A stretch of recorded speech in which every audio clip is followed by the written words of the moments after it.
Returns भी file कर दी, tax भी जमा कर दिया।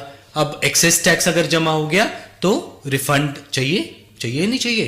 यस, हर आदमी को रिफंड चाहिए होता है अगर एक्सेस टैक्स गलती से जमा हो गया। तो उसके केस में आपको ध्यान रखना पड़ेगा, एक कंप्लीट एप्लीकेशन आप उसको बना के दें डिपार्टमेंट को, और इसको आपको देना पड़ेगा proper officer of GST department. और ये कंप्लीट जितनी भी डॉक्यूमेंटेशन इसके लिए प्रिस्क्राइब्ड है वो कंप्लीट होनी चाहिए, अदरवाइज आपको टाइमली नहीं मिलेगा। और रिफंड के लिए एक इन्होंने टाइम लिमिट स्पेसिफाई की है जो नॉर्मल सर्कमस्टेंसेज में होगी 2 साल from the end of the relevant date. और अगर आप कहीं प्रोटेस्ट वगैरह में आपने अमाउंट पे किया है तो उस केस में कोई आपकी टाइम लिमिट नहीं होगी। GST impact analysis.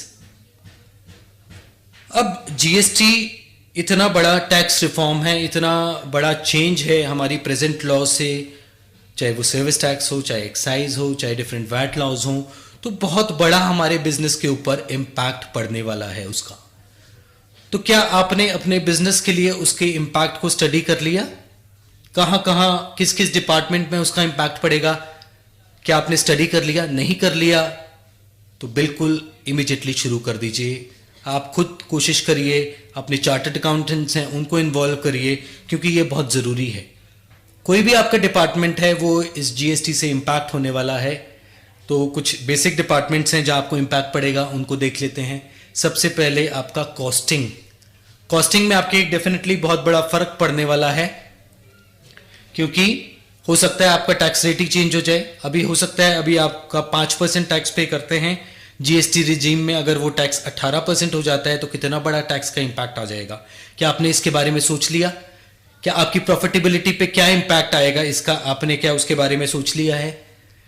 क्या आपका प्रोडक्ट ऐसा है कि कुछ टैक्स बर्डन आप ट्रांसफर कर सकते हैं अपने एसएससी के ऊपर, जो आपका बायर है, कुछ टैक्स लेट से आपका 105 से 118 रुपये आपका प्राइस हो जाता है, तो क्या 105 से 118 तक जो 13 रुपये का अमाउंट बढ़ा है उस कमोडिटी का, तो क्या सारा का सारा आप ट्रांसफर कर सकते हैं टैक्स बर्डन अपने बायर को, या कंपटीशन की वजह से आपको कुछ खुद बियर करना पड़ेगा, या शायद कुछ ऐसे प्रोडक्ट्स हों जहां सारा ही आपको बियर करना पड़ेगा? तो ये इम्पैक्ट आपको समझने की जरूरत है। कैस्केडिंग इफेक्ट ऑफ टैक्सेस नहीं होगा, क्योंकि अभी शायद एज अ ट्रेडर आप दुकानदार हैं या आपका शोरूम है, उस केस में आप शायद एक्साइज ड्यूटी जो आपने पे किया है या डिफरेंट आइटम्स पे करते हैं उसका बेनिफिट नहीं ले पाते, तो वो बेनिफिट अब आप ले पाएंगे, क्योंकि जीएसटी वो सारी चीज़ों को अपने अंदर समा रहा है। और जो क्रॉस क्रेडिट अवेलेबिलिटी होगी वो होगी, टैक्स के ऊपर टैक्स नहीं लगेगा।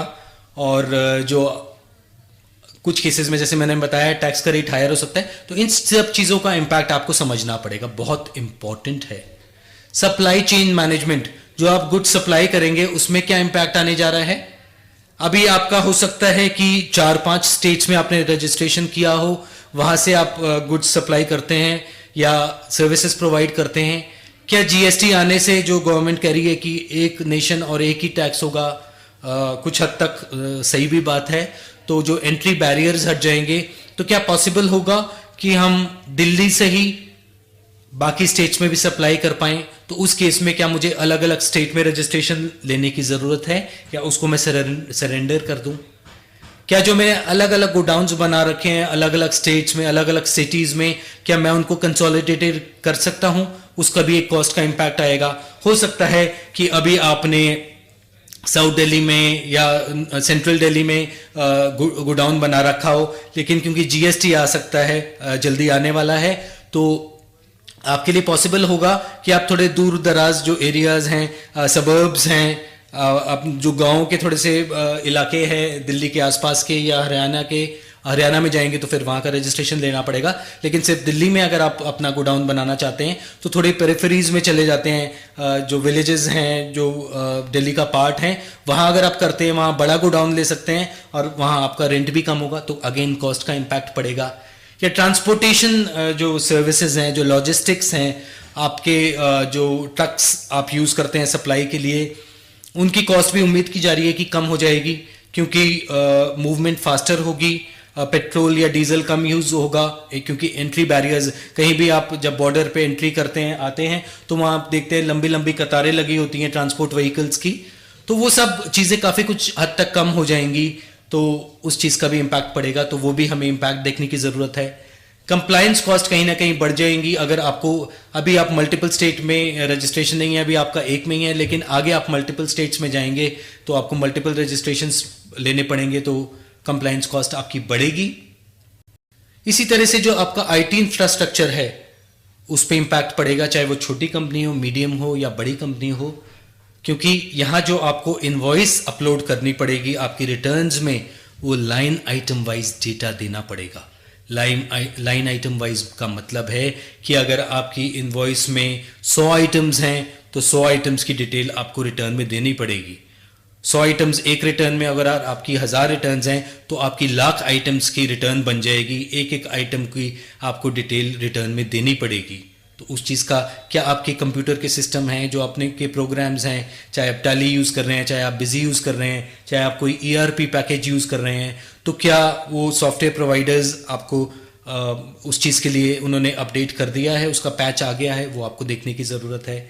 इसी तरह से ये सारा डेटा कैप्चर होकर अल्टीमेटली रिटर्न्स में जाना चाहिए, तो क्या सॉफ्टवेयर में उस तरह के चेंजेस हो गए, अपडेशंस हो गए, तो वो अभी आपको देखना पड़ेगा कि वो चीज़ें आ गई है या नहीं, आपको स्टडी करनी पड़ेगी, आपको देखना पड़ेगा। डेफिनेटली बिजी है या जो बाकी दूसरे सॉफ्टवेयर्स हैं वो इसके लिए आपकी अपडेट्स लाएंगे। देन जो रिकंसिलिएशन होगा क्रेडिट्स का, जो इनपुट क्रेडिट आप ले रहे हैं उसका बेनिफिट आउटपुट टैक्स के अगेंस्ट ले रहे हैं, तो वो सब चीज़ों का भी आपको देखना पड़ेगा कि किस तरह से रिकंसिलिएशंस होंगे। अगर कोई भी सप्लायर का भी ध्यान रखना पड़ेगा, अगर सप्लायर अपनी रिटर्न्स टाइमली अपलोड नहीं करेगा तो आपको इनपुट टैक्स का क्रेडिट नहीं मिलेगा। तो ये सब चीज़ों का भी आपको ध्यान रखना पड़ेगा। आपकी जो इंफॉर्मेशन सिस्टम की रिपोर्टिंग है, जो आपकी रिपोर्ट्स बनती हैं, मंथली क्वार्टरली रिपोर्ट्स बनती हैं, क्या आपका आईटी इंफ्रास्ट्रक्चर सक्षम है उसके लिए, क्या केपेबल है उस सब के लिए आपको कि वो रिपोर्ट्स तैयार हो जाएं जैसे आज की डेट में बनती हैं, उसी तरह से जीएसटी रेजीम में भी क्या वो रिपोर्ट्स प्रॉपरली बन पाएंगी, या आपको उस दिशा में अगले कदम उठाने पड़ेंगे वो देखने के लिए, वो समझने के लिए, या अपने आईटी जो स्टाफ है उसको गाइड करने के लिए। फाइनेंस मैनेजमेंट, फाइनेंस के ऊपर भी इसका बहुत इंपैक्ट आएगा, क्योंकि अब जो आपके ब्रांच ट्रांसफर्स हैं, जो कंसाइनमेंट ट्रांसफर्स हैं, वो सब भी टैक्सेबल हो जाएंगे। अभी आप अपने दिल्ली की ब्रांच से हरियाणा ब्रांच को माल ट्रांसफर करते हैं या वाइस वर्सा, तो उस केस में आपको एफ फॉर्म के अगेंस्ट माल ट्रांसफर कर देते हैं, कोई टैक्स नहीं देना पड़ता। जीएसटी रेजीम में आपको हर ट्रांसफर पे, इवन अपनी ब्रांच में ट्रांसफर में भी टैक्स देना पड़ेगा, और टैक्स देंगे तो उसकी फाइनेंशियल इंप्लीकेशंस होगी। वो आपकी कॉस्ट तो नहीं है, क्योंकि आगे आपकी जिस ब्रांच ने टैक्स दिया है वो उसका इनपुट क्रेडिट ले पाएगी, लेकिन फंड्स का इन्वॉल्वमेंट तो हो गया। जब माल बिकेगा तभी तो रिकवरी होगी, लेकिन तब तक तो आपका टैक्स आपको पे करना पड़ेगा, वो आपको अपनी जेब से भरना पड़ेगा। तो उस तरह से आपका टैक्स का इंपैक्ट आएगा। या आपके डिफरेंट अलग अलग रजिस्ट्रेशंस हैं डिफरेंट स्टेट्स में, तो उसमें किसी में हो सकता है इनपुट क्रेडिट पड़ा हो, तो दिल्ली का हरियाणा से तो एडजस्ट नहीं कर पाएंगे, तो वहाँ बेनिफिट पड़ा है, यहाँ टैक्स जमा कराना पड़ेगा। अगेन आपका कैपिटल ब्लॉकेज होगा। या परचेजेस बाय एक्सपोर्ट्स हैं, एग्जेम्प्टेड यूनिट्स वगैरह हैं, उसमें क्या इम्पैक्ट आएगा। या आपके जैसे कंप्यूटराइज्ड सॉफ्टवेयर हैं, उन पे क्या आपको कहीं उसमें अगर कोई डिफरेंट मॉड्यूल लेना पड़ता है या कोई बैक एंड यूटिलिटी लेनी पड़ती है उन चीज़ों के लिए, तो अगेन इसके फाइनेंशियल इम्प्लीकेशंस होंगे। और कंप्लायंसेस हमारी जीएसटी में बहुत ज़्यादा बढ़ने वाली हैं। रिटर्न्स आपने देखा मंथली हमारी कम से कम 3 रिटर्न्स हैं। सो अगर मेरा एक भी रजिस्ट्रेशन है तो मेरी साल की 36 रिटर्न्स हो जाएंगी, और एक एनुअल रिटर्न को भी उसमें इंक्लूड कर लीजिए तो मिनिमम 37 रिटर्न्स हो जाएंगी। कंप्लायंसेस बहुत बढ़ेंगी, और जैसे मैंने कहा कि एक एक इन्वॉइस की, एक एक आइटम की डिटेल आपको इन्वॉइस के अंदर देनी पड़ेगी। तो क्या आप उसके लिए तैयार हैं? क्या आपका जो स्टाफ है सफिशिएंट है, या आपको स्टाफ बढ़ाने की ज़रूरत है? ये सब चीज़ें भी आपको अभी से सोचनी पड़ेंगी, समझनी पड़ेंगी, डिसीजंस लेनी पड़ेंगी।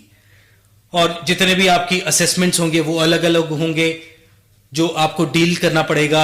हरियाणा की अथॉरिटी से अलग डील करना पड़ेगा, महाराष्ट्र की अथॉरिटी से अलग डील करना पड़ेगा अगर दोनों स्टेट्स में आपका रजिस्ट्रेशन है। तो इस तरह से कंप्लायंसेस काफ़ी ज़्यादा बढ़ जाएंगी। Is it too early to prepare for GST? क्या अभी बहुत जल्दी है जीएसटी सीखने और समझने के लिए? देख लेते हैं जीएसटी में क्या क्या काम करने हैं। अब सवाल आपके आ सकते हैं कि जीएसटी 1 अप्रैल से तो आएगा ही नहीं, लेकिन 1 जुलाई से आ गया या 1 सितंबर से या 16 सितंबर से आ गया, तो क्या आप उसके लिए तैयार हैं? क्योंकि अभी जो कॉन्स्टिट्यूशन में अमेंडमेंट हुआ है उसकी वजह से जो मैक्सिमम डेट है वो 16 सितंबर है, तो उससे पहले पहले तो आना ही आना है। तो क्या अगर इतना लेट भी आता है, जो उम्मीद अभी है कि नहीं, शायद उससे पहले ही आ जाएगा जुलाई वगैरह में, तो आर वी प्रिपेयर्ड अगर तब भी आता है तो? क्या हम जो मॉडल जीएसटी लॉ है, ड्राफ्ट टूल्स आए हैं इनवॉइसेस के फॉर्मेट और बाकी जो रिटर्न्स के फॉर्मेट वगैरह हैं, have we gone through them? क्या हमने वो सब देख लिए हैं? उनमें क्या क्या डिटेलिंग चाहिए, क्या क्या रिक्वायरमेंट्स हैं, उसके लिए क्या अकाउंटिंग सिस्टम में चेंज करने की जरूरत है, जो हमारा इंटरनल एमआईएस सिस्टम है क्या वो चीजें सफिशिएंट हैं ताकि मैं लॉ में जो रिक्वायरमेंट्स हैं उनको फुलफिल कर सकूं? क्या हमने seminars, webinars, e learning modules को एक्सेस किया है ताकि हम अपनी नॉलेज को बढ़ा पाएं? और आज की डेट में बेसिक अंडरस्टैंडिंग, जो भी फंडामेंटल चीजें हैं, बिल्कुल इनिशियल चीजें हैं, वो काफी लोगों को पता है, बट उसके बाद क्या हमेशा हम सिर्फ कार कैसे चलाई जाती है इसके बारे में हम ट्रेनिंग लेते रहेंगे? क्या जब तक हम कार में बैठेंगे नहीं तब तक हमें कैसे पता लगेगा कि वाकई कार कैसे चलाई जाती है?